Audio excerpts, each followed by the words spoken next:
그러면 문제까지 푸니까 좀 시간이 좀 오래 걸려요. 그래서 그 이론은 쭉 연결을 하도록 하겠습니다. 자, 그럼 이제 11쪽이죠. 자, 11페이지에 보시면 포트폴리오 나와 있죠. 첫 번째 위험과 수익의 측정이 나와 있는데, 자, 평균 분산 결정법 제목 보시면 아시겠지만, 자, 평균의 뜻이 뭐라고 했습니까? 기대 수익률, 분산은 위험. 따라서 평균 분산법이라고 하는 것은 예상되는 수익과 위험을 비교해서 수익이 같을 때는 위험이 작은 쪽을 선택하고 위험이 같을 때는 수익이 높은 쪽을 선택하는 방법이라는 것 알고 계시겠죠? 자, 그러면 가장 첫 번째, 자, 평균과 분산이에요. 그럼 어떤 걸 선택하겠는가? 자, 평균은 A와 A가 B보다 높은데 분산은 A와 B가 같다. 자, 이걸 해석해 보시면 예상되는 수익은 A가 B보다 높은데 위험은 A와 B가 같다는 의미가 되지 않습니까? 자, 아까도 말했습니다. 평균은 뭐라고요? 예상되는 수익이라고요. 분산은 위험이에요. 자, 그러면 A의 평균이 B보다 크다는 것은 예상되는 수익은 A가 B보다 높다는 거죠. 근데 위험은 A와 B가 같아요. 그럼 위험이 같을 때는 수익이 높은 쪽 선택하니까 A를 선택할 수가 있겠죠. 이 경우 우리는 투자대안 A가 투자대안 B를 지배한다라고 말해요. 자, 무엇이 지배한다는 말의 뜻은 그것이 보다 우월하다의 뜻입니다. 아시겠죠? 그 다음에 평균은요, A와 B가 같은데요, 분산은 B가 크대요. 이 말의 뜻을 해석해 보면 예상되는 수익은 A와 B가 같은데 위험은 B가 더 크다는 뜻이에요. 그러면 수익이 같을 때는 위험이 큰 쪽, 작은 쪽 선택하죠. 따라서 역시 A가 B를 지배한다라고 하겠죠. 자, 세 번째, 평균은 A가 높은데 분산은 B가 크다라고 나왔다면 A 입장에서 본다면 예상되는 수익은 B보다 많지만 위험은 B보다 작죠. 그러니 합하면 A는 B보다 수익은 높고 위험은 작기 때문에 A를 선택한다 이 말이에요. 그럼 네 번째 경우가 문제라는 거죠. 자, 평균과 분산이 모두 크거나 모두 같은 상황이라면 평균 분산법으로는 A와 B 중에 어느 게 낫다라고 말할 수가 없다는 겁니다. 왜냐? 지금 수익만 놓고 보면 A가 B보다 예상 수익이 많잖아요. 근데 위험도 A가 더 크다고요. 오케이? 따라서 이처럼 어느 한쪽의 수익과 위험이 모두 크거나 모두 작은 경우에는 평균 분산법으로 타당성을 또는 투자 판단을 할 수가 없다는 거죠. 이걸 우리는 평균 분산법의 오류다 이렇게 말해요. 근데 이것도 문장으로 바꾸면 말이죠, 되게 복잡해요. 어떻게 나오냐면 한번 들어보시죠. 서로 다른 두 투자 대안의 어느 일방의 평균과 분산이 모두 크거나 모두 작은 경우에는 평균 분산법에 의한 보다 우월한 투자 대안의 선택이 곤란하다. 이렇게 말을 바꾸는 거예요. 어느 일방이 뭐예요? 어느 한쪽이지. 그럼 어느 한쪽의 평균과 분산이 모두 크다. 저 상황에서는 A. 모두 작다면 B죠. 이럴 때는 평균 분산법으로 어느 게 낫다라고 말할 수가 없지 않냐 그 말이죠. 근데 이럴 때에도 두 가지 방법이 있어요. 바로 포트폴리오와 변이계수예요. 그러니까 포트폴리오를 구성하거나 변이계수 값을 이용한다면 이런 경우에도 보다 우월한 투자 대안의 선택이 가능하게 된다는 거죠. 일단 포트폴리오는 계속 말씀드릴 것이고 변이계수를 잘 보셔야 되는데 이 변이계수는 아까 말했지만 상대적인 위험이 얼만큼 되는가를 측정하는 것이죠. 그러므로 상대 위험 계수라고도 말을 하고 또는 다른 말로 하면 분산계수. 자, 위험의 분산계수 또는 상대 위험계수 이렇게 말을 합니다. 근데 변이계수는 공식이 간단해요. 기대수익률 분의 표준편차입니다. 자, 기대수익률 분의 표준편차. 그래서 암기법 좋아하는 분들은요, 변이계수를 변기표라고 기억해요. 변이계수는 변기표다. 아시겠죠? 자, 요 공식을 가지고 우리가 한번 직접 구해 보도록 하겠습니다. 자, 기대 수익률과 표준 편차 값을 비교해 보았는데 A와 B라는 두 개의 투자 대안이 있대요. 근데 A는 예상되는 수익률이 10%고 B는 5%래요. 그럼 예상되는 수익 어느 쪽이 높습니까? A가 높죠. 그런데 표준 편차 값을 봤더니 A가 5고 B가 4래요. 역시 표준 편차, 위험도 A가 더 높지 않습니까? 그렇죠? 이럴 때는 평균 분산법으로는 A와 B 중에 어느 게 낫다라고 말하기 어렵지 않느냐. 그럼 변이계수 구해봅니다. 자, A 변이계수 분모값 기대 수익률 10, 분자값 표준 편차 5, 그럼 10분의 5는 0.5라는 값이 나올 수 있겠죠. 오케이? B 분모값 기대 수익률 5, 표준 편차 4. 그럼 5분의 4는 5, 8의 40이니까 0.8이 나오지 않습니까? 그렇죠? 그러면 A의 변이계수는 0.5이고 B의 변이계수가 0.8일 때 분명히 변이계수가 상대적 위험의 크기 아닙니까? 그럼 변이계수가 큰 B가 변이계수가 작은 A보다 상대적으로 위험이 높다는 뜻이에요. 그럼 당연히 위험이 작은 쪽을 선택해야 되니까 변이계수가 보다 작은 A가 B보다 우월한 투자 대안이다 라고 말할 수 있지 않겠냐 그 말이죠. 오케이? 바로 이런 관점에서 변이계수를 활용함에 따라 평균 분산법의 오류를 수정할 수 있다. 이런 식의 표현이 나올 수가 있게 되는 겁니다. 자, 그러면서 여러분 포트폴리오 그러면 분산 투자 방법인 거 아시죠? 근데 이 분산 투자의 목적은 수익을 높이는 데 있어요? 위험을 줄이는 데 있어요? 포트폴리오 분산 투자. 당연히 위험을 줄이는 데 있는 겁니다. 아시겠죠? 그래서 위험을 감소 제거시키는 데 그 목적 있는 기법이 바로 포트폴리오라고 보시면 되는 거죠. 오케이? 따라서 이 부분을요. 아주 예쁘게 어렵게 포장을 바꾸면 어떻게 말할 수 있겠습니까? 포트폴리오, 즉 분산 투자 기법이란 어느 하나의 자산에 집중 투자함으로써 발생하는 장래의 불확실성을 여러 개의 자산에 나누어 분산 투자함에 따라 그 불확실성을 제거 감소시켜 안정된 결합 편익을 얻고자 하는 자산관리 기법을 의미한다라고 나와요. 근데 그 말을 해석하면 하나로 잘못하면 쪽박 차는데 여러 개를 나누면 그래도 위험이 덜하지 않니? 이런 뜻이에요. 자, 그게 바로 포트폴리오죠. 그런데 우리가 포트폴리오 효과라는 게 있어요. 포트폴리오 효과는 분산 투자 효과가 되지 않겠습니까? 근데 얘는 어떤 뜻이냐면 수익의, 자, 예상되는 수익의 희생 없이 비체계적 위험을 감소시키는 효과를 뭐라 그런다? 포트폴리오 효과다. 이렇게 말을 합니다. 여기서 수익의 희생이 없다. 이 말의 뜻은 뭐냐면 예상되는 수익은 낮아지지 않으면서도 투자와 관련된 위험만 줄어드는 효과를 뭐라 그런다? 포트폴리오 효과다. 이렇게 말할 수 있다는 거죠. 그런데 여러분 아까도 봤지만 위험에는 체계와 비체계가 있잖아요. 이 체계적 위험과 비체계적 위험을 합하면 포트폴리오의 총 위험이다. 이렇게 말할 수가 있는데요. 근데 체계적 위험은 그 어떤 투자자도 피할 수 없다. 제거 감소가 불가능하다라고 배웠죠. 그러니 분산 투자를 하더라도 체계적 위험은 전혀 제거시키거나 감소시킬 수가 없지 않냐 그 말이에요. 오케이? 이 말을 어떻게 바꾼다? 효율적 포트폴리오를 구성하는 경우에도 시장 상황과 관련된 체계적 위험에는 아무런 영향을 주지 못한다. 이렇게 말을 바꾸는 거죠. 체계적 위험에 아무런 영향을 주지 못한다는 건 체계적 위험은 전혀 줄일 수 없다는 의미가 됩니다. 근데 무슨 위험은 감소가 가능해요? 비체계적 위험은 줄일 수가 있는 거죠. 오케이? 그럼 생각해 보십시오, 여러분. 우리가 이론적으로는요. 비체계적 위험은 0으로까지 줄일 수 있다는 말을 써요.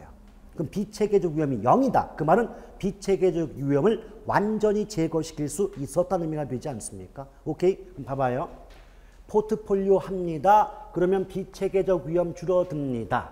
오케이? 그럼 결과적으로 총 위험도 줄어듭니다. 됐어요? 그런데 비체계적 위험은 0까지 제거시킬 수 있습니다. 즉 완전히 제거할 수가 있습니다. 근데 체계적 위험은 전혀 제거할 수 없습니다. 오케이? 그러면 비체계적 위험이 0일지라도 총 위험이 0이 될 수는 없는 거 아닙니까? 아시겠어요? 왜 체계적 위험이 그대로 남아 있습니까? 됐어요? 자, 그러면 어떤 말 가능할 수 있겠습니까? 포트폴리오, 즉 분산 투자를 통하여 포트폴리오와 관련된 총 위험을 완전히 제거시킬 수 있다. OX.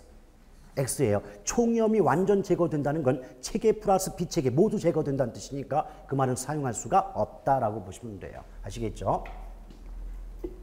근데 여러분, 아까 우리 위험 회피형 투자자와 위험 추구형 투자자 구분한 적 있잖아요. 근데 다들 아시겠지만 위험 회피형 투자자는 비체계적 위험을 피하고자 하는 투자자지 체계적 위험을 피하고자 하는 투자자가 아닙니다. 왜냐? 체계적 위험은 피할 수조차 없는 위험이에요. 내가 피하고 싶다 하더라도 피할 수 없으니까 그 위험은 감수하겠다는 거죠. 그러나 피할 수 있는 위험은 굳이 감수할 필요는 없지 않느냐. 이런 점에서 비체계적 위험을 회피하고자 하는 투자자가 위험 회피형 투자자이기 때문에 포트폴리오는 위험 회피형 투자자를 전제로 하며 비체계적 위험의 제거 감소의 목적이 있다. 이렇게 말할 수가 있다는 겁니다. 그러므로 포트폴리오라는 말이 나왔는데 위험 추구형, 위험 선호형 투자자가 전제된다. 곧다고 말이 나오면 이건 내용상 전혀 성립할 수 없는 표현입니다. 아시겠죠? 그런데 이렇게 그 분산 투자 효과가 큰지 작은지를 측정하는 계수가 상관계수라고 해서 상관계수.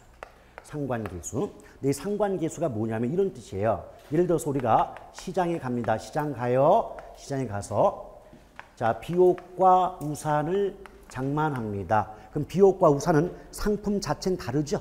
그러나 비옷, 우산 둘 다 언제 쓰는 물건이에요? 비 올 때 쓰는 물건이죠. 그럼 비 올 때 쓰는 물건만으로 구성되어 있다는 건 비 안 올 때의 대비가 없다는 얘기 아닙니까? 그래요, 안 그래요? 그렇죠. 그러면서 이때 비옷과 우산이라는 상품의 상호 관련성은 클까요, 작을까요? 둘 다 비 올 때인데 상호 관련성이 적어요? 상호 관련도 있잖아요. 비옷이나 우산이나 둘 다 비 올 때 사용하는 물건이니까 물건끼리의 상호 관련성이 크다라고 말할 수 있지 않습니까? 그렇죠. 이때 이 상호 관련성 줄여서 상관성 그러고 이 상관성이 큰 경우에 우린 상관계수 값이 크다 이렇게 나오는 거예요. 근데 반대로 시장에 가셔가지고 장화와 부채를 구입한다라고 한다면 장화는 비 올 때, 부채는 비 안 올 때 사용하는 물건 맞지 않습니까? 그럼 장화와 부채라는 물건은 상호 관련성이 커요, 작아요? 작단 말이에요. 그럼 상관성이 작다면 상관계수값도 작아질 수밖에 없다는 거예요. 오케이? 따라서 상관계수가 크다, 높다는 것은 같은 것끼리 묶었다는 뜻이고 상관계수가 낮다는 의미는 서로 다른 것끼리 묶었다는 뜻입니다. 그럼 같은 것끼리 묶은 건 집중투자가 되는 거 아닙니까? 집중투자가 되니까 결과적으로 상관계수가 높을수록 위험의 분산 효과, 즉 포트폴리오 효과는 낮아질 수밖에 없는 거죠. 오케이? 그래서 상관계수가 클수록 분산투자 효과는 작아지고 상관계수가 작을수록 분산투자 효과가 커진다라고 말할 수 있죠. 그래서 출제자들은 이 부분만 떡 떼가지고 문장을 어떻게 바꾼다. 자, 상관계수값 커요, 효과 작아져요. 작아요, 커져요. 비례, 반비례. 반비례죠. 그래서 어떤 말 나온다? 상관계수와 포트폴리오 효과 또는 위험의 분산 투자 효과는 역의 관계 또는 반비례 관계에 있다. 이렇게 말을 할 뿐이다라는 말이에요. 그런 문장들 자체를 외우는 게 아니에요. 그 말이 뭐에 나올까? 이거 알면 할 게 없는 게 개론이란 말입니다. 근데 이렇게 이 상관계수 값은요. 마이너스 1에서 1 사이 값을 가져요. 왜? 그냥 1은 아무런 말이 없어도 플러스 1 아니겠습니까? 그런데 상관계수 값이 작을수록 분산 효과가 커진다고 배웠죠. 그 말을 다르게 바꾸면 상관계수가 마이너스 1에 가까워질수록 분산 투자 효과는 커지는 거고 1에 가까울수록 분산 효과는 작아지는 거죠. 오케이? 그런데 만약에 상관계수가 마이너스 1이다 이래버리면 비체계적 위험은 0이 되는 거예요. 상관계수가 마이너스 1은 비체계적 위험이 0이 된다. 이 말을 문장으로 바꾸면 비체계적 위험을 완전히 제거시킬 수 있다. 이런 뜻이 되겠고 그냥 1이면 전혀 제거되지 않는다는 뜻이에요. 전혀 제거되지 않는다. 그런데 이 한마디 문장 속에서 한 두세 개 더 파악이 돼야 됩니다. 그래? 상관계수가 1이라면 비체계적 위험이 하나도 제거가 안 돼. 그 말을 잘 해석해 봐요. 그럼 상관계수가 1이 아니라면 비체계적 위험이 조금이라도 제거된다는 의미가 되는 거 아니에요.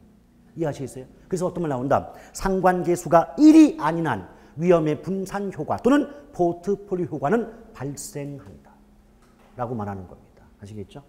그런데 이때 우린 그냥 마이너스 1이면 완전히 제거되고 그냥 1이면 전혀 제거 안 된다. 이렇게만 나오면 괜찮은데 지금 제 입에서 나오는 모든 말들은 기출문제 지문이에요. 지문. 실제 나왔던 표현들이거든요. 어떻게 말했냐면 이렇게 나왔어요.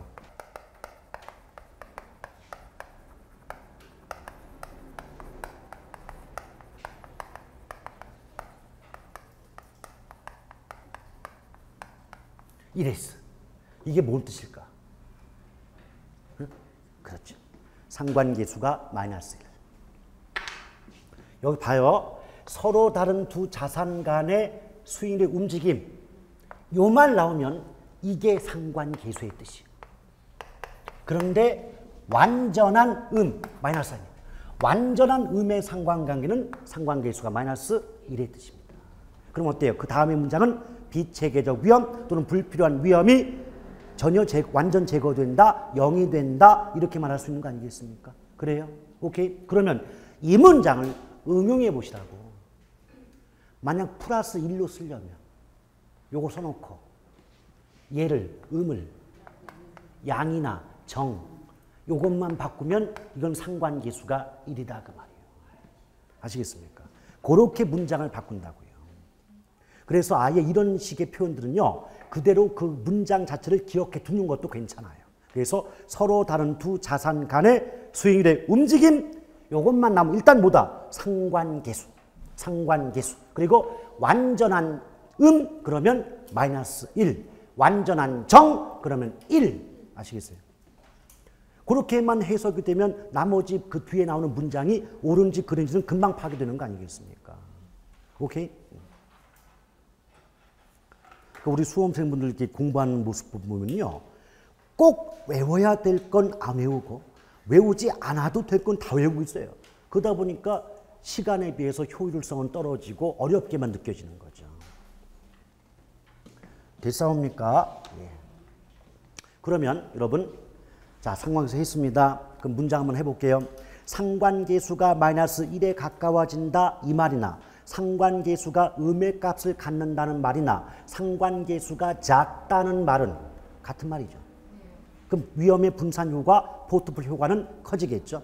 자, 뒤집어서 상관계수가 1에 가깝다는 말이나 상관계수가 정의 값을 갖는다는 말이나 상관계수가 크다는 말은 전부 같은 의미가 되지 않겠냐 그 말이죠. 오케이?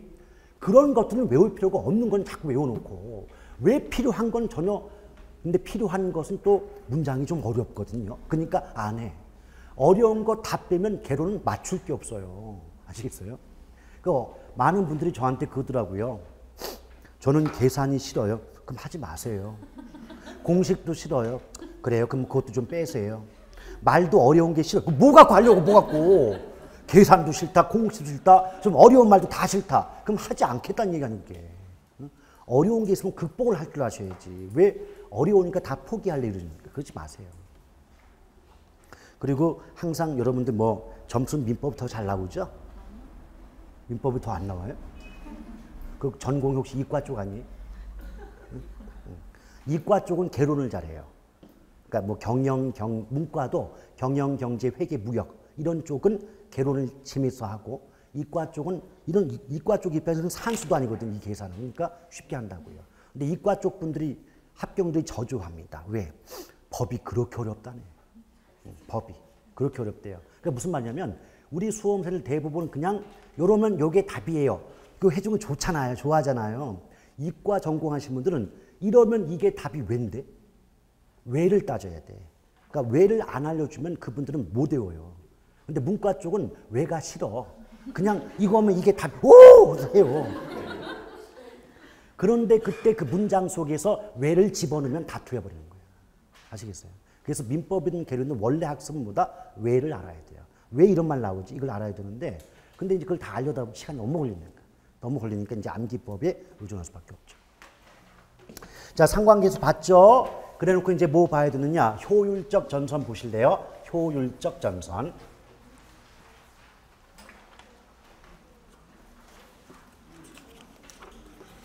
자, 뒷장에 넘겨보시면 효율적 전선 나와 있죠. 다른 말로 효율적 프론티어라고 하는데 이때 전선이란 말 대신에 투자선을 집어넣어도 괜찮습니다. 그러니까 효율적 전선, 효율적 프론티어, 효율적 투자선 전부 같은 말이죠. 근데 거기 의미도 나와 있지만 의미를 보니까 어떤 나와요? 평균, 분산, 지배의 원리를 만족하는 투자점의 연결선 이렇게 나와 있죠. 이건 또 뭐래? 아니 우리 아까 뭐 배웠어요? 위험이 같으면 수익 높은 거 선택한다면서요. 또 수익이 같으면 위험이 작은 거 선택한다고 보셨죠. 그걸 평균, 분산, 지배의 원리라고 합니다. 그래서 이 부분을 좀 예쁘게 포장하면 동일한 수익률 하에서는 가장 위험도가 낮은 투자 대안을 선택하며 가장 동일한 위험도 하에서는 가장 수익률이 높은 투자 대안의 집합을 연결한 곡선을 효율적 전선이라 한다. 이렇게 말이 나오죠. 근데 그걸 우리가 아는 말로 바꾸면 위험 같을 때는 수익 가장 높은 거, 수익 같을 때는 위험 가장 작은 것들을 연결한 곡선이 뭐다? 효율적 전선이다. 얘는요. 그래프 하나는 끝나요.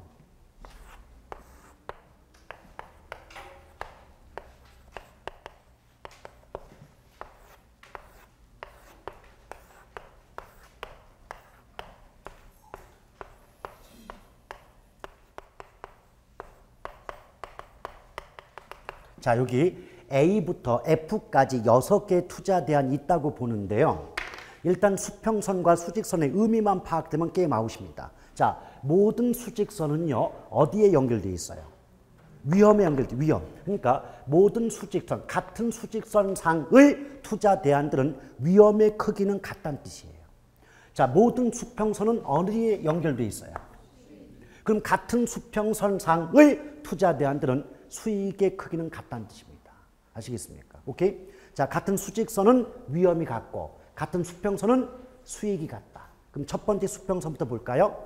A부터 C까지 3개의 투자 대안이 같은 수평선 상에 걸쳐 있죠. 오케이? 근데 수평선의 의미가 뭐라고요? 수익이 같다. 그럼 A부터 C 어디에 투자해도 예상되는 수익은 같다는 거예요. 그럼 수익이 같으면 위험이 큰 거 작은 거. 위험 가장 작은 게 뭐예요? 오케이? 그래서 이때 우리는 A가 B와 C를 지배한다. 이렇게 말한다는 거죠. 또한 두 번째 수평선 보죠? 같은 방법이에요. 같은 수평선상의 위치에 있으니까 뭐예요?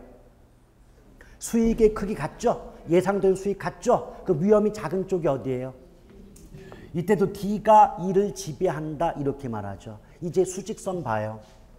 자, D와 B 같은 수직선이죠. 수직선, 같은 수직선에 있다면 뭐는 같다? 위험은 같다. 그럼 위험이 같을 땐 수익이 높은 거. 그럼 D와 B 중에 수익 높은 건 D. 같은 방법 F, E, C 3가지 있죠. 위험 같죠. 수익 가장 높은 거. 그럼 A와 D와 F는 동일한 수익률 하에서는 위험이 가장 작은 투자 대안이며 동일한 위험도 하에서는 가장 예상 수익이 높은 투자 대안 아닙니까? 오케이? 이걸 좀 더 전문용어로 바꾸면 효율적 포트폴리오의 집합이란 말을 씁니다. 그러면 이 효율적 포트폴리오의 집합인 A와 D와 F를 연결한 이 곡선을 뭐라 그런다? 효율적 전선이다. 아시겠어요? 그럼 봐봐요. 지금 효율적 전선은 곡선의 형태가 오른쪽 위로 뻗어 올라가죠. 그러므로 효율적 전선은 우상향한다 라고 배웠죠. 그런데 왜 효율적 전선이 우상향한다고 배우셨습니까? A와 D와 F를 비교해 보세요. D는 A보다 수익이 높죠. 위에 있으니까. 근데 D는 A보다 오른쪽에 있으니까 위험도 크죠. 그 말은 결국 뭐다? 보다 큰 수익을 얻기 위해서는 보다 큰 위험을 감수할 수밖에 없지 않냐 그 말이에요. 오케이? 그 다음 지금 효율적 전선 상의 투자 대안은 A와 D와 F죠. 근데 그 아래쪽은 B와 C와 E죠. 그러면 최소한 A, D, F는 B, C, E보다 나은 우월한 투자 대안 아닙니까? 그래요, 안 그래요? 왜? 얘네들이 얘네들보다 높잖아요. 위에 있잖아요. 효율전선상에. 아까 했잖아요. B와 C보다 A가 위험 작잖아요. E와 C보다 F가 수익 높지 않습니까? 오케이? 그러면 이 A와 D와 F는 B와 C, E보다는 보다 우월한 투자 대안이라고 말할 수 있겠죠. 그걸 문제에서는 어떻게 말하느냐? 효율적 전선상의 A와 D, F 전선상의 투자 대안은 효율적 전선 아래의 투자 대안을 지배한다. 얘네들은 얘네들보다 우월하다. 아시겠습니까? 그렇게 문장을 바꾸는 거죠. 그 다음에 또 하나 A와 D와 F를 비교해 보세요. D는요 A보다 수익이 높지만 위험도 크잖아요. 그러면 수익만 놓고 보면 D가 우월하다고 말할 수 있겠지만 위험만 놓고 보면 A가 우월하다고 말할 수 있겠죠. 그러면 A와 D 중에 어느 게 보다 낫다고 단정할 수 있어요? 없어요. D와 F도 마찬가지 아니겠습니까? 이걸 가지고 뭐라고 한다? 효율적 전선상의 투자 대안 상호 간에는 A와 D와 F 상호 간에는 평균 분산 지배 원리가 작용하지 않는다. 즉 어느 게 보다 우월하다고 말할 수 없다. 아시겠습니까? 그렇게 문장을 바꾸는 거예요. 그러면 해설해 드리는 것처럼 말이 나오면 누구나 알아듣고 문제를 정답을 찍을 거 아닙니까? 그런데 거기에 무슨 뭐 평균 분산 지배 원리가 적용되지 않는다는 등 뭐 서로 다른 두 자수님 이렇게 나오잖아요. 이거를 극복해야만 점수가 나와요. 그러니까 여러분들이 그런 생각 많이 하실 거예요. 어째 수업을 들을 때는 거의 다 이해가 되고 또 알아들을 것 같는데 희한하게 문제만 보면 답이 안 보이냐? 이런 생각 많이 하시죠. 그 왜 그런 줄 알아요? 민법은 배운 표현 그대로 나오지만 개론 학문이기 때문에 배운 표현 그대로 안 나옵니다. 그러면 다른 표현으로 바뀌었다 할지라도 그 말의 뜻을 해석할 수 있어야만 점수를 얻는 과목이 개론이에요. 그래서 암기법과는 상극인 과목이 개론입니다. 그리고 또 하나 긍정적인 부분은 뭐냐면 이론 안다고 점수 안 나와요. 어? 개론이 그래요. 그 뭐를 들어야 돼? 문제풀이를 들어야 돼. 근데 문제풀이를 들으면 어떻게 하냐면 이런 형태의 문제가 나오면 이 문제는 어떤 유형의 문제이기 때문에 답이 뭐라는 요령을 그때그때 알려드리거든요. 그럼 그 요령을, 그러니까 이론을 이해하고 문제풀이 요령을 내가 함께 갖췄잖아요. 그때부터는 점수가 지금보다 최소 15에서 20이 높게 나옵니다. 그러니까 여러분들은 문제풀이 요령이 없어요. 순박해가지고. 예컨대 이런 경우 있잖아요. 틀린 거 골라라. 1번이 누가 봐도 틀렸어. 그럼 1번 찍으면 다음에 넘어가야지. 왜 2, 3, 4, 5번을 읽고 있는데? 그렇잖아요. 왜? 틀린 거 고르라는 문제는 어쨌든 무조건 나머지 4개는 맞는 말 아니냐지. 맞는 말을 왜 보고 있냐고 도대체. 틀린 거 1번이 틀렸다. 찍고 다음에 넘어가는 거죠. 그 다음에 또 계산 같은 거 풀 때는요. 표 같은 거 나오는 문제 있잖아요. 이런 문제 푸는 요령이 뭔지 알아요? 표부터 보는 거 아니에요. 보기부터 보는 거예요. 왜? 표 봐봤자 보기의 내용이 뭔지 모르는데 또 봐야 될 거 아니냐고. 왔다 갔다 하다가 목표 나가요. 목표 나가. 디스걸려. 그런 어떤 문제풀이 요령들이 좀 부족하다 보니까 속도가 느려지면서 나중에는 아이고 저기 시간 없어가지고 나머지 찍었다는 말이 나오는 거예요. 그게. 여러분이 인식하지 못하는 불필요한 잘못된 습관 때문에 스스로 시간을 죽여버립니다. 그런 것들이 없게끔 해주는 게 문제풀이 과정인 거죠. 자, 그 다음 그 아래에 보면 5번에 투자자의 무차별 곡선 나와요. 예, 투자자의 무차별 곡선은요. 거기 나와 있는 거 뭐 그대로 읽어보시면 되겠고. 자, 여기 A와 B라는 두 개의 무차별 곡선이 있어요. 근데 무차별 곡선은 원래 의미대로 설명하면 상당히 어렵습니다. 그럼 어떻게만 좀 보자면요. 일단 그림은 잘 봐요. A와 B 두 개의 곡선이 있잖아요. 그러면 다른 거 필요 없이 곡선 자체 그림에서 차이점이 뭐예요? A와 B의 차이점. 응? 뭐가 달라 지금? 기울기. 기울기가 다르죠? 기울기 달라요. 근데 무차별 곡선의 기울기가 다르다. 이 말을 해석하면 A 보세요. 전방에 뭐 있어요? 위험이 있어요. 그래서 핸들을 이빠이 꺾었어. 오케이? 위험을 보고 놀래서 핸들을 이빠이 꺾었다는 의미는 그만큼 위험을 싫어한다, 좋아한다? 싫어한다는 거예요. 근데 B도 핸들을 꺾긴 꺾었어요. 근데 엄청 덜 꺾었죠. 그러면 위험을 싫어하긴 하지만 이빠이 꺾은 놈보다는 더 싫어한다, 덜 싫어한다. 오케이? 여러분 위험 회피형 투자자 중에서도 위험을 더 싫어하는 투자자를 보수적 투자자, 위험을 덜 싫어하는 투자자를 공격적 투자자 이렇게 말하죠. 따라서 기울기가 가파른 A는 보수, 완만한 B는 공격이 되는 거죠. 그럼 이걸 가지고 문장이 어떻게 나오겠습니까? 보수적 투자자의 무차별 곡선의 기울기는 공격적 투자자의 무차별 곡선 기울기보다 가파르다, 급하다. 이해가시겠죠? 그렇게 문장 나오는 거죠. 그럴 때 이런 무차별 곡선과 방금 전에 보셨던 효율적 전선, 이런 효율적 전선이 서로 맞닿는 이 지점에서 최적의 포트폴리오가 결정된다라고 하는 것 다들 배우신 바 있지 않겠습니까? 그래서 맞닿는 점이니까 접점이죠. 교차점이란 말 쓰면 틀린다고 배우셨을 겁니다. 아시겠죠? 됐습니까? 자, 그리고 뭐 6번 같은 경우는 이미 최적자 나왔으니까 설명을 한 것이고, 그 다음에 7번을 보시면 포트폴리오에 기대 수익률 나와 있죠. 그래요? 근데 얘는 그냥 기대 수익률과 구하는 계산법이 조금은 틀려요. 근데 포트폴리오 기대 수익률은 거의 공식 나와 있을 겁니다. 포트폴리오 기대 수익률은 자산 구성 비중 곱하기 자산별 기대 수익률의 합이에요. 자산별 기대 수익률의 합이다. 이렇게. 근데 이것도 막상 풀어보잖아요. 되게 쉬워요. 일단 표가 나올 거예요. 표가 나옵니다. 지금 투자자 웅녀가 얼마 투자한대요? 10억 분산 투자한다 그랬죠? 그런데 일단 표를 보세요. A는 얼마를 투자해요? 2억이죠. 그럼 10억 중에 2억은 비중이 몇 %예요? 20%죠. 그러면 저 같으면 A를 재빨리 20%로 바꿀 거예요. B는요. 10억 중에서 3억 투자한다면서요. 그럼 몇 %? 30%.